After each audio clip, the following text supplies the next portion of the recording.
Alana, obrigada pela excelente apresentação, foi muito boa. Anotei todas as dúvidas, mandei no nosso grupo, depois eu vou reler os comentários e dúvidas para a gente falar a respeito. Agora a gente vai para a apresentação da Francine sobre os métodos não hormonais.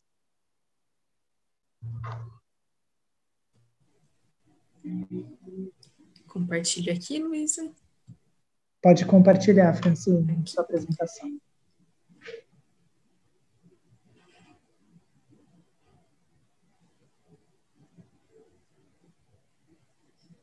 Foi? Só me confirma se está dando para ver, Luísa, por favor. Está dando para ver. Pode colocar no modo tela cheia, se você preferir.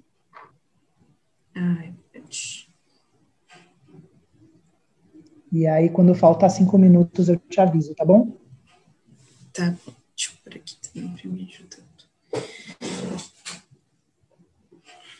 Boa noite, então, começar. Boa noite a todos. Estou muito feliz, queria agradecer o convite, a oportunidade de estar aqui com vocês.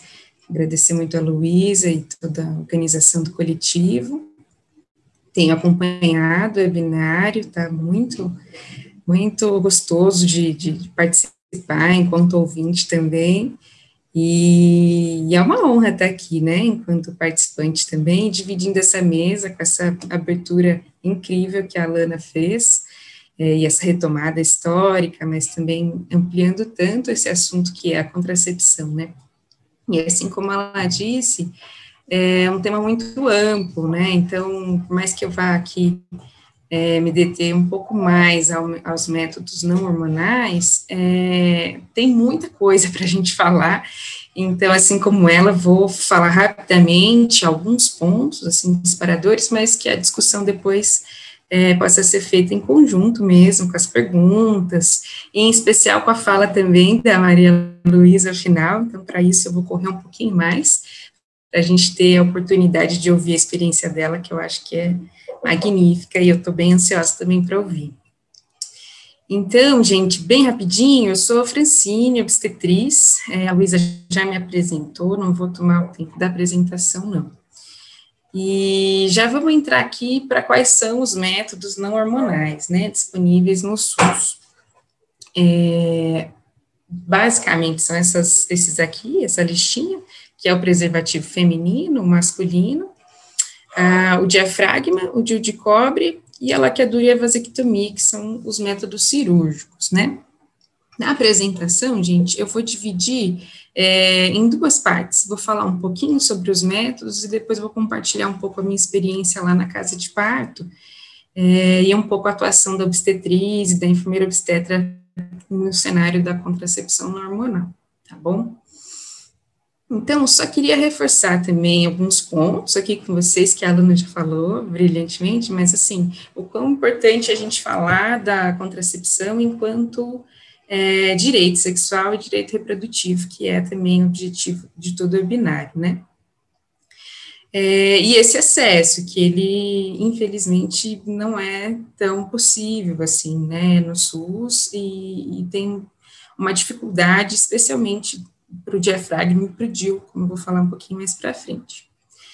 E aí também queria retomar o quanto isso está envolvido, né, o acesso e o uso da contracepção aos objetivos de desenvolvimento sustentável, que é para também visa a redução aí da razão da mortalidade materna, prevista entre o ano de 2016 e 2030. E além da qualidade de atenção obstétrica, para diminuição da mortalidade, o planejamento reprodutivo também entra aí, né? Então, às vezes, eles separam esses dois temas, mas eles estão muito conectados. E um outro ponto bastante importante é que, por muitas vezes, a contracepção, ela não é vista, né, como parte do cuidado dos profissionais não médicos. E aí eu incluo as obstetrizes e as enfermeiros e enfermeiras obstetras, né. E está previsto, né, na lei do planejamento reprodutivo, planejamento familiar, como é descrito, o nome é esse, mas, enfim, a gente tem algumas críticas em relação a essa denominação, mas também na lei do exercício profissional das obstetrizes e enfermeiras obstetras.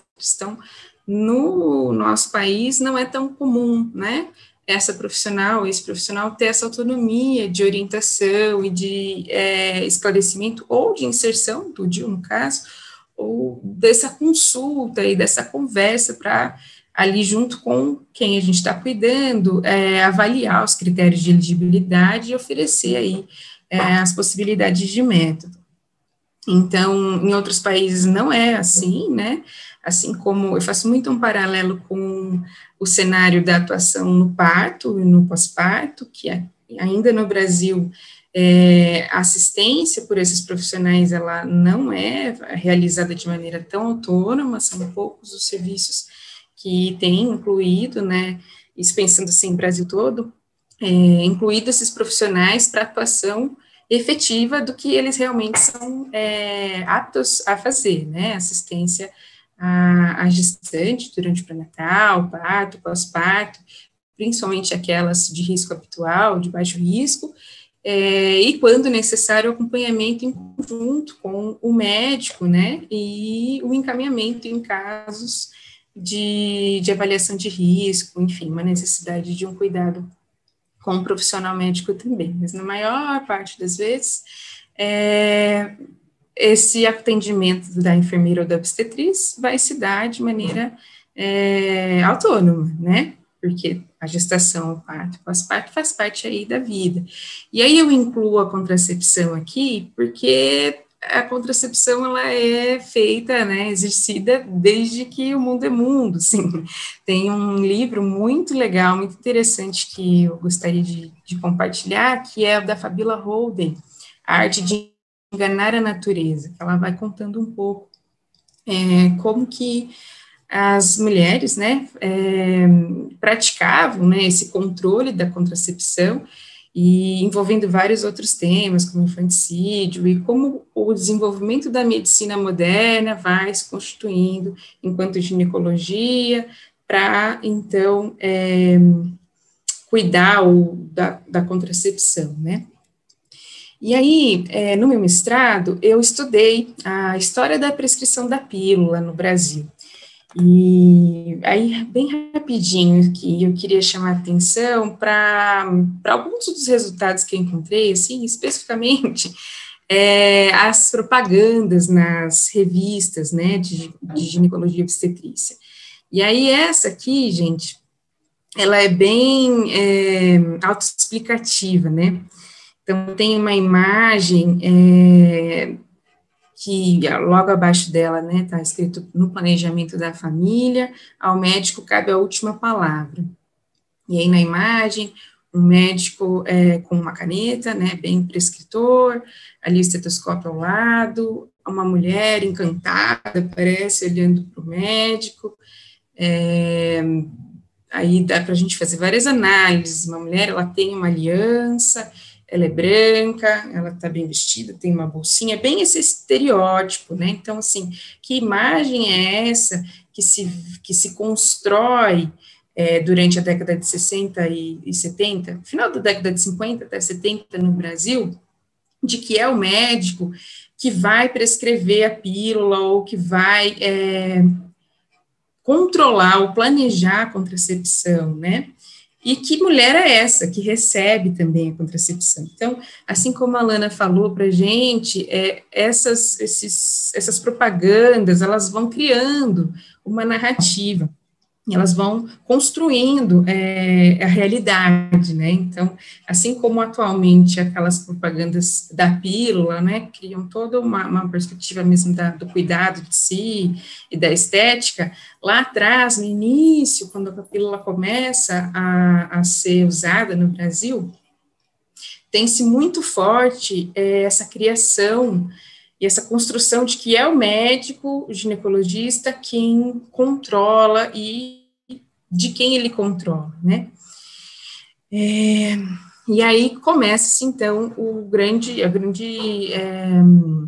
uso da pílula e da contracepção hormonal, né? E não só a pílula, mas assim como a Lana falou, dos outros métodos, mas eu queria destacar que o hormônio aí, ele vem para caracterizar esse modelo que é mais tecnocrático, que ele é mais ligado na tecnologia, nesse conhecimento médico, de que é o médico detentor do saber, e a mulher quem vai receber, e é ele que sabe o que é o melhor para ela, né? E aí, claro que aqui eu não estou também demonizando a pílula, não é isso, mas é só para a gente retomar um pouco a construção dessa narrativa, né?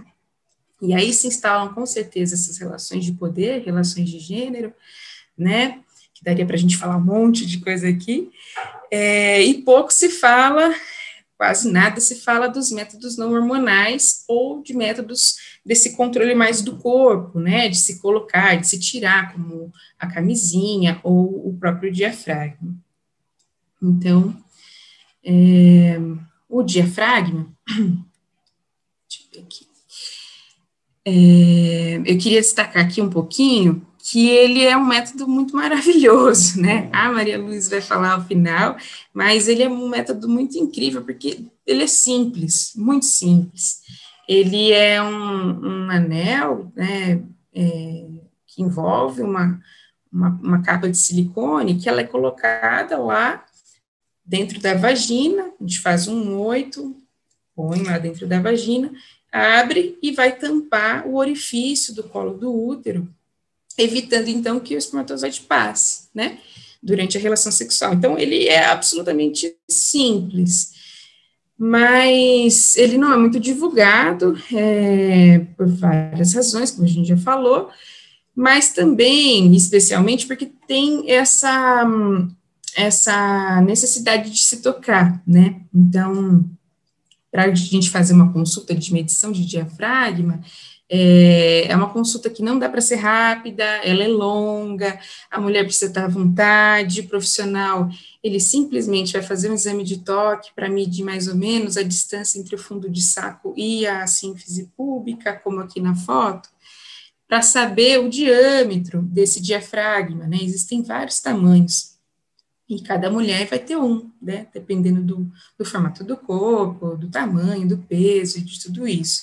Então, o ideal seria ter um tamanho mais adequado ao seu corpo. E essa que é a grande dificuldade também, porque se existe até um modelo de tamanho único, mas se aqui no Brasil fosse um tamanho único, talvez as mulheres teriam acesso a esse método com mais facilidade, por não ter essa necessidade de medição. Mas a medição é muito simples também, então, assim, se o profissional ele for treinado, ele aprender a fazer e praticar isso, né, se ele cuidar dessa forma da mulher, isso é maravilhoso, assim, tanto o coletivo, a Lana também tem bastante experiência com o diafragma, o pessoal do coletivo, e atualmente algumas profissionais têm feito, né, esse tipo de medição e essa oferta desse método. Queria falar para vocês que esse texto da Simone Diniz está lá na página do coletivo, e é muito legal, porque ela vai contando a história do coletivo, de como o diafragma, ele era um método muito promissor, e na década de 80 ele passa a ser questionado pela impossibilidade de proteger contra a IST, né? Então, as antigas doenças sexualmente transmissíveis, a gente fala infecção, né, sexualmente transmissível, e o HIV, AIDS, né, na década de 80, principalmente, quando tem o aumento dos casos. Então, a única dificuldade, vamos dizer assim, o único problema do diafragma talvez fosse esse, né, ele não protege contra as infecções, e ele requer aí um conhecimento com o corpo, o toque e essa medição. Mas ele não tem nenhum outro efeito colateral. Se ele for na medida correta, né, ele quase nenhum, a não ser que seja um tamanho inadequado, e pode dar um pouco mais de infecção urinária, por pressionar a uretra, mas assim, é quase inócuo, né? E quase não tem contraindicação também. Bom, um pouquinho isso sobre o diafragma, acho que a Maria Luísa vai falar mais ao final, porque a Semina, ela tem um papel muito importante aí na história da fabricação do método aqui no Brasil, já que é a única empresa que fabrica esse método aqui, né, o diafragma de silicone. E aí, gente... só para destacar, não precisa ser médico, né? Profissional treinado de saúde pode fazer a medição do diafragma. Para a gente falar um pouco do DIU de cobre, ele também é um método incrível, a Alana já contou para a gente que a eficácia dele é parecida com a da laqueadura, então ele é um método muito bom, mas que ele não é utilizado por um excesso de mitos ou de dificuldades que são colocadas, né, de acesso a esse método, mas principalmente dos profissionais que acabam não indicando o método porque acham que ele é abortivo, ou que ele não pode ser usado por adolescentes, ou por mulheres nulíparas que nunca tiveram gravidez e parto, ou que ele vai causar outros grandes problemas, ou grandes intercorrências, e na verdade isso não é verdade. Ele é muito simples de ser inserido, dá para ser feito em ambulatório, sem anestesia, ou pós-parto imediato, muda um pouquinho a técnica, e no pós-parto imediato o bebê acabou de nascer, a técnica é ser inserido o DIU, e tem uma chance maior de ser expulso, né, porque o colo do útero está dilatado. Na técnica ambulatorial, essa taxa de expulsão cai. E o grande risco da inserção do DIU seria a perfuração uterina, que é um evento bastante raro, né? Se o profissional está treinado e ele faz uma boa anamnese, um exame de toque, uma conversa com a mulher que vai usar o método, isso é bastante raro, bastante difícil de acontecer. E outras dificuldades que se coloca para acesso ao método é um monte de exame que se pede, como o Papa Nicolau, ou exame de imagem, que não precisam ser feitos necessariamente, assim, né? A não ser que tenha, durante o exame físico, alguma avaliação de uma possível anatomia diferente do útero, enfim, uma malformação, ou no exame clínico, alguma secreção, uma vaginose, uma clamídia, enfim, alguma coisa que precisa ser tratada antes para depois a inserção do DIU, né?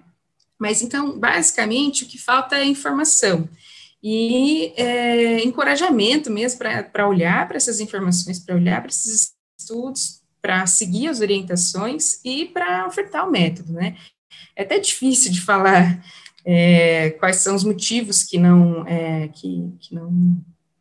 impossibilitam o método ou que acabam entravando aí essa oferta do método, mas para vocês terem uma noção, e na Casa Ângela a gente está há algum tempo, alguns anos já, desde 2017, fazendo uma força-tarefa, um esforço tremendo para instituir a inserção do DIU como um método contraceptivo para as mulheres que fazem acompanhamento lá.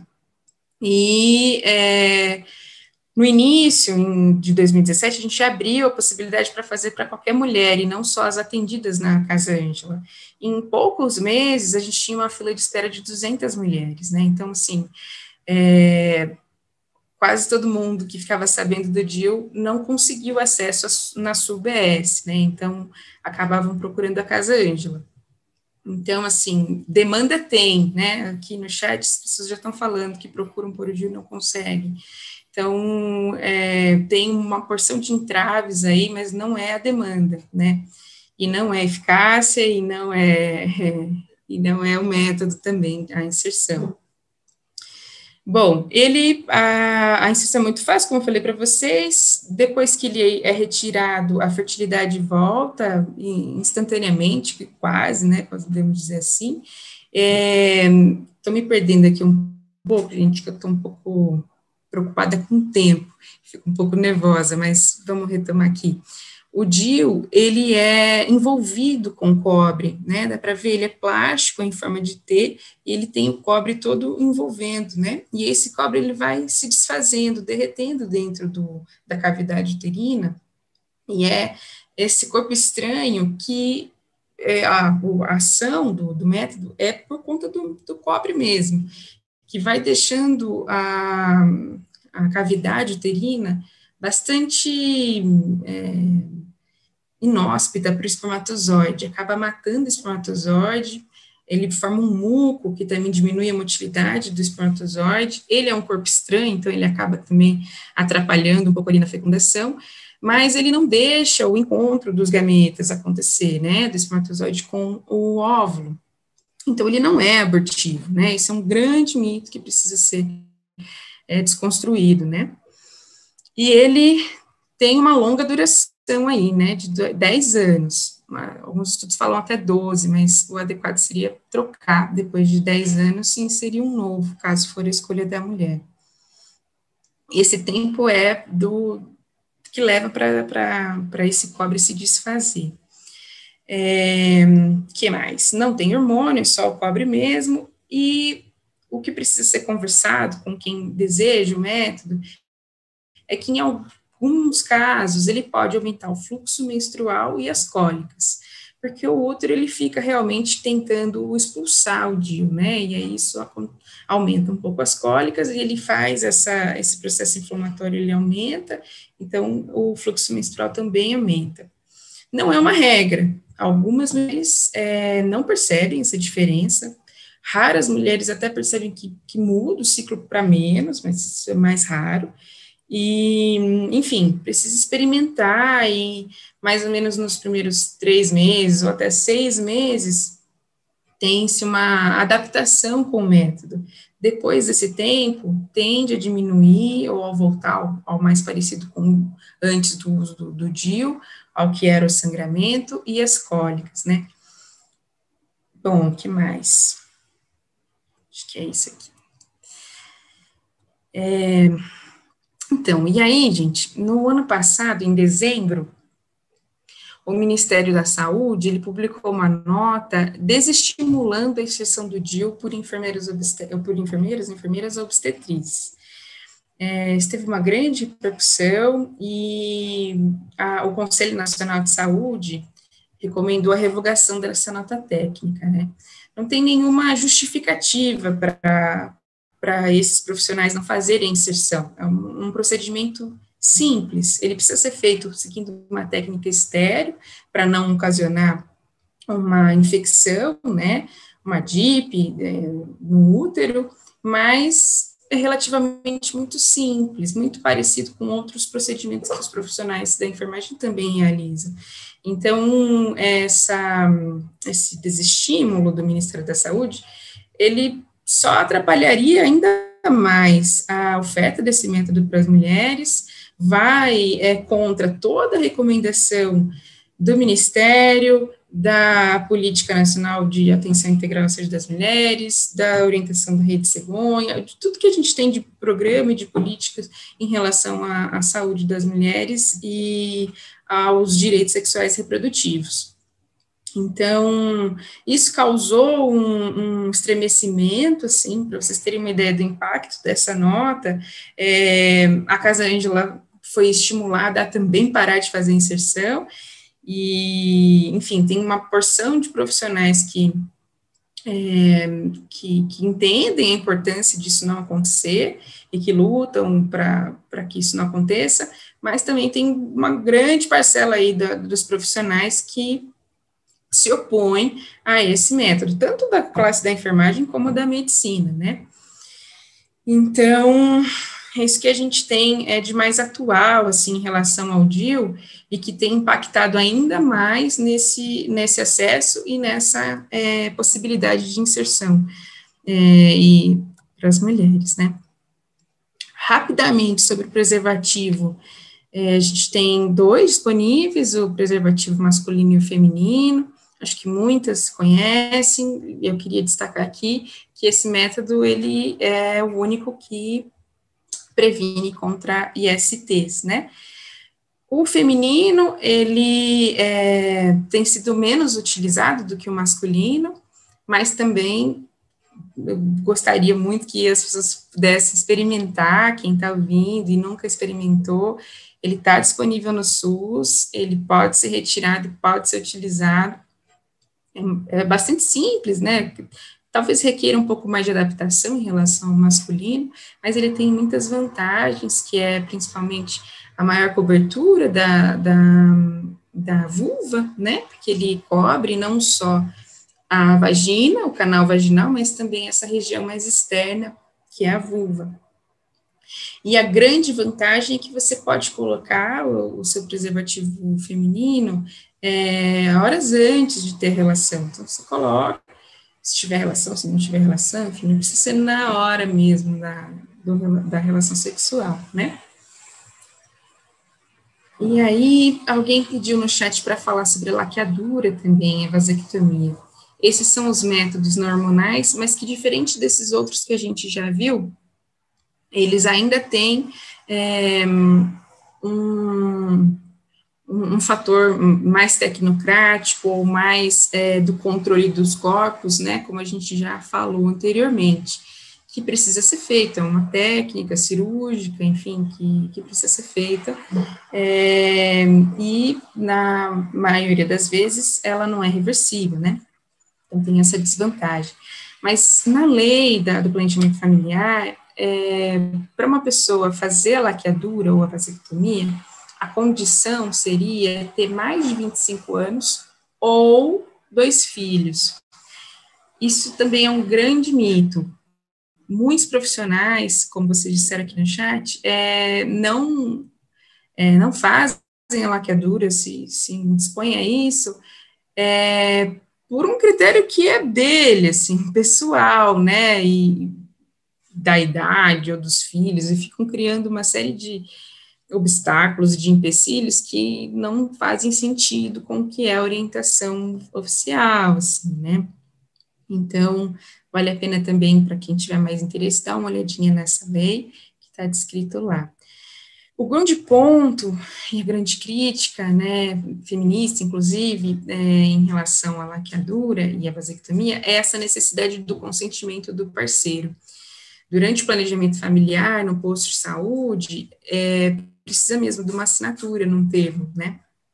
Então, isso é uma grande fragilidade, assim, e que fere aí a autonomia das pessoas.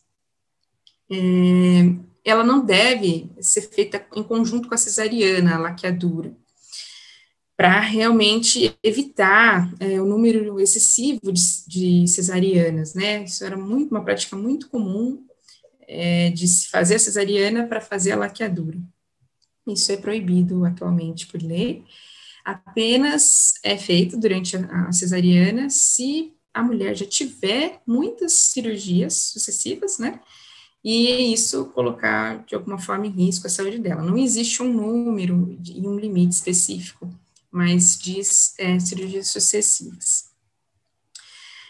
Outro ponto importante da laqueadura aqui, no Brasil, durante um período de mudança da demografia, né, da queda da natalidade, existiu um episódio de esterilização em massa de mulheres negras e pobres, e sem consentimento delas, bem característico de um projeto eugênico, assim, que o país passou, de uma disputa entre o controle populacional mesmo. Então, queria dizer isso para vocês também. Quando a gente fala de contracepção, a gente está falando de vários fatores que envolvem o âmbito privado e íntimo e também o âmbito público, né? E esse que é de dever e cuidado do Estado, assim. Então, isso, gente, é muito problemático, assim, porque quais os limites dessas condições,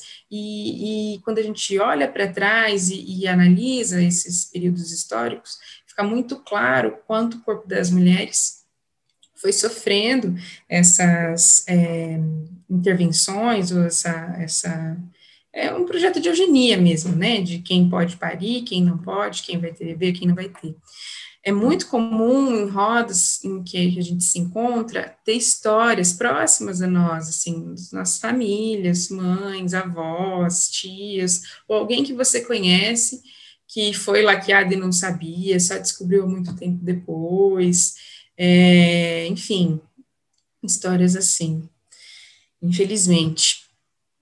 E aí, outro ponto a destacar aqui nesse tema é que ainda hoje a laqueadura é muito mais procurada como método, apesar de ser um método muito mais difícil de ser feito, se a gente for pensar a técnica mesmo da cirurgia, em relação à vasectomia, né? E isso nos dá a dica aí também, de novo, da medicalização excessiva do corpo das mulheres e das relações aí de poder e de gênero, né? Bom, e aí, gente, na falta de acesso aos métodos, nós, enquanto cidadãos,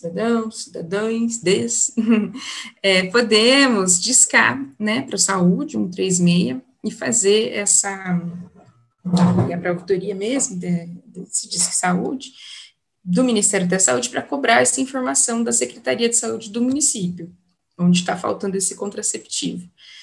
Nem sempre isso vai resolver o problema, é claro, mas é uma maneira, pelo menos eu quis trazer aqui, uma maneira de ação ou de possibilidade para a gente, enquanto usuários do serviço de saúde, né?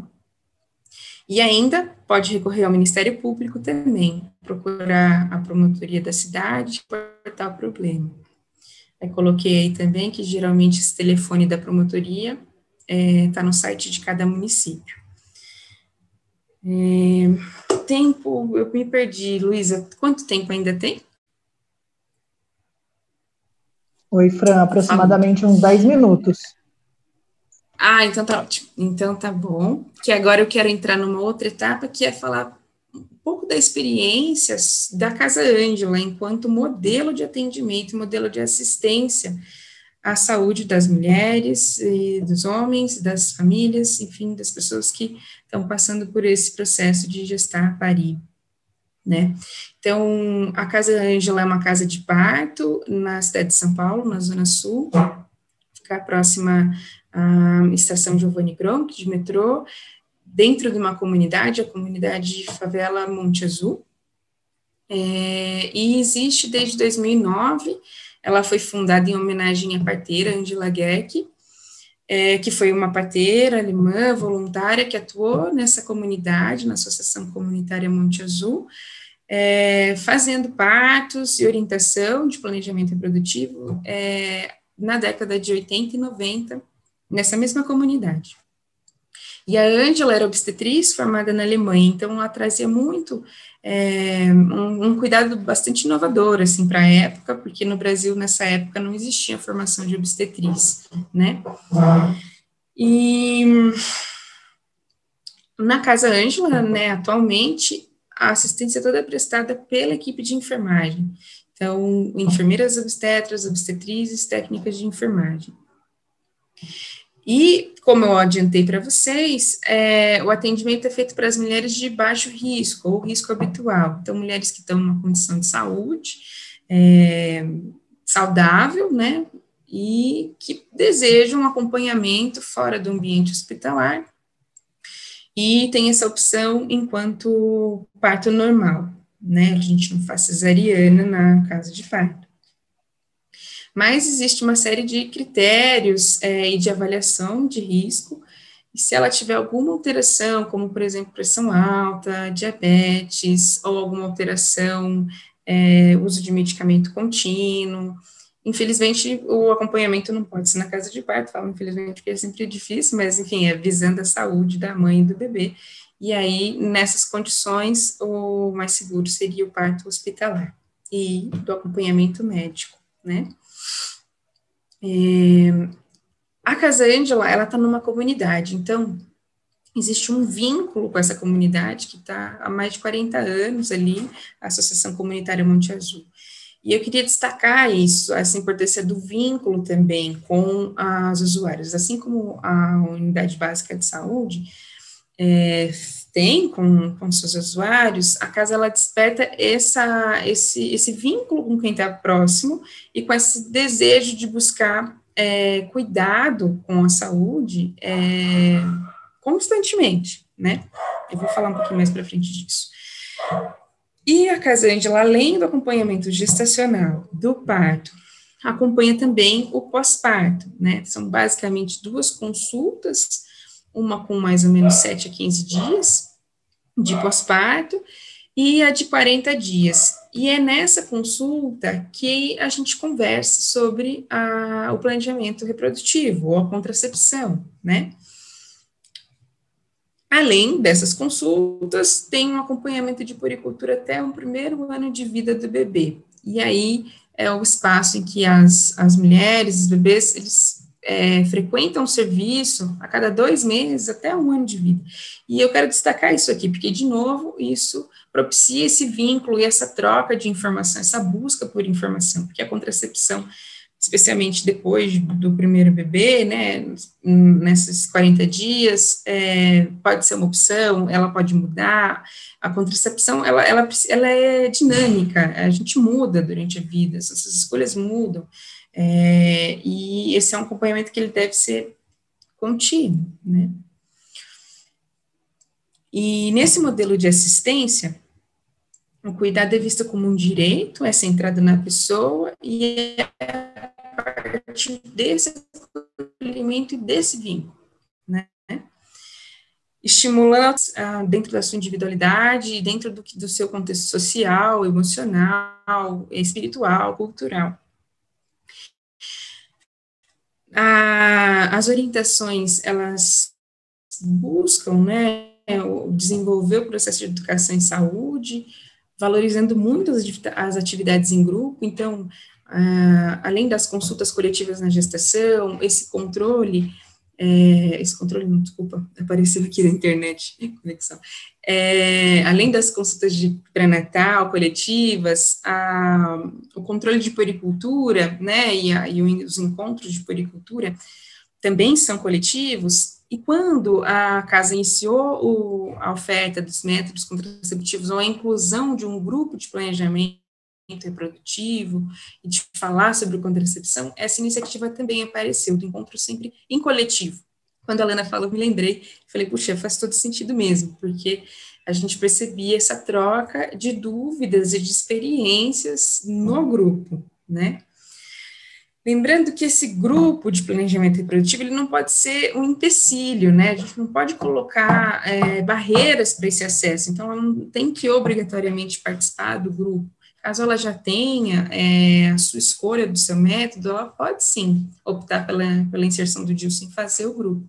Mas esse encontro para conhecer os outros métodos, para saber as vantagens e desvantagens, os critérios de elegibilidade, né, pegar na mão o método, né, sentir ter essa possibilidade, é muito rica em grupo. E a casa tem também uma preocupação bastante grande com a formação dos profissionais e investimento em educação permanente. Então, também retomando aqui a fala da Lana, essa necessidade de sempre se atualizar em relação ao que se tem de evidência científica, né, para, enfim, poder ofertar o melhor cuidado em saúde. E aí eu queria dividir com vocês as dificuldades, assim, porque apesar desse modelo de assistência tá tão alinhado, né, com tudo que seria aí um terreno bastante fértil para a gente conseguir, assim como a oferta do parto humanizado, valorizando a autonomia das mulheres, a contracepção pode ser inserida e é inserida nesse contexto, e por uma demanda das mulheres que chegam na consulta de pós-parto e se questionam qual seria o melhor método e querem conhecer sobre os métodos, né? Mas tem essa dificuldade, a casa é um espaço de cuidado para esse momento, e não como a UBS, que é o lugar onde a gente cuida da nossa saúde ao longo da nossa vida toda. Mas a gente se deparava com essa dificuldade. Não, mas como é que a gente não vai ofertar um método para ela? Se ela precisa, a gente tem conhecimento, vamos falar sobre os métodos. E essa demanda foi crescendo à medida que a gente também ia ampliando, né? Então, em 2014, iniciamos um processo de capacitação das profissionais para fazer a medição do diafragma. Antes disso, as moradoras da região levavam a prescrição, né, em torno de 2012, 2013, da injeção, né, da injeção do contraceptivo hormonal, para fazer a aplicação na casa, principalmente porque a casa ela funciona 24 horas, então, às vezes o postinho estava fechado, não queria ir no AMA e aparecer na Casa Ângela, mas, de novo, esse vínculo, né, com a comunidade, essa possibilidade de cuidado e de acesso. Mas aí a gente teve bastante dificuldade com a implementação da oferta do diafragma, principalmente porque nesse período do pós-parto ainda a mulher está perdendo peso e tem uma condição corporal, né, de que muda o número do diafragma, e a continuidade desse método sem o espermicida nem sempre apresentava uma eficácia muito boa, né. Então, somado a outros fatores, como a falta de consultório, de disponibilidade de estrutura física, também era uma questão, e falta de recurso. Nessa época, a Casa Ângela não tinha o convênio com o SUS, e então ela mantinha essa iniciativa a partir de doações e de apoiadores. A casa, a cada vez mais, despertando esse compromisso com a temática dos direitos sexuais e direitos reprodutivos. Então, tem a participação da gestão da casa no GT, de saúde da mulher do Corém, se desenvolveu um núcleo de ensino e pesquisa e consultoria na Casa Ângela, para, inclusive, desenvolver pesquisas. Tem uma profissional na casa hoje estudando as inserções realizadas pelo profissional não médico, de DIU na Casa Ângela, e outros profissionais com desejo de estudo nessa temática. E a casa, em 2017, desenvolveu a escrita de um protocolo para inserção e retirada do DIU ambulatorial, com o desejo, então, de oferecer esse método para quem tivesse interesse, né, de colocá-lo. Isso foi feito a partir também de uma aproximação com as UBS da Zona Sul de São Paulo, que é onde a casa está, e com a percepção de que nem todas as unidades tinham médico capacitado para fazer inserção. Então, várias dessas UBS tinham uma lista enorme de mulheres que tinham desejo e não conseguiam colocar o DIU. Ainda nesse período, em 2017, 2018, o convênio com a prefeitura não fazia nenhum tipo de repasse de verba para cobrir esse custo. Então, foi também uma iniciativa da Casa Ângela, de compra de material, de capacitação profissional, para fazer inserção. O que a gente recebia do Ministério da Saúde era o insumo, o DIU, né? O restante do material não, mas o DIU a gente recebia do Ministério da Saúde. Um grande avanço foi em 2020, que a gente conseguiu a atualização do plano de trabalho da Casa Ângela, que previa o repasse de verba para o custeio da inserção, e não só da inserção do DIU, mas de todos esses encontros sobre planejamento reprodutivo, as orientações sobre planejamento reprodutivo, que são feitas durante todo o acompanhamento dessa puérpera, né, dessa mulher que teve bebê, durante o acompanhamento dela na Casa Ângela. Uma atenção especial é dada às adolescentes, tem um projeto coordenado pela obstetriz Bianca Zurzan, para falar numa linguagem ainda mais adequada, acessível, com as mulheres adolescentes, né? Isso atualmente tem sido feito virtualmente, por conta da pandemia, e tem dado certo para discussão e para tirar dúvida, ensinar como põe camisinha, falar um pouco sobre o DIU, sobre o diafragma e tudo mais. Gente, corri aí um pouquinho, mas aqui ficam algumas sugestões de leitura, para vocês também conseguirem aí ver um pouco mais sobre isso. Eu tenho mais outras indicações também que depois a gente pode conversar.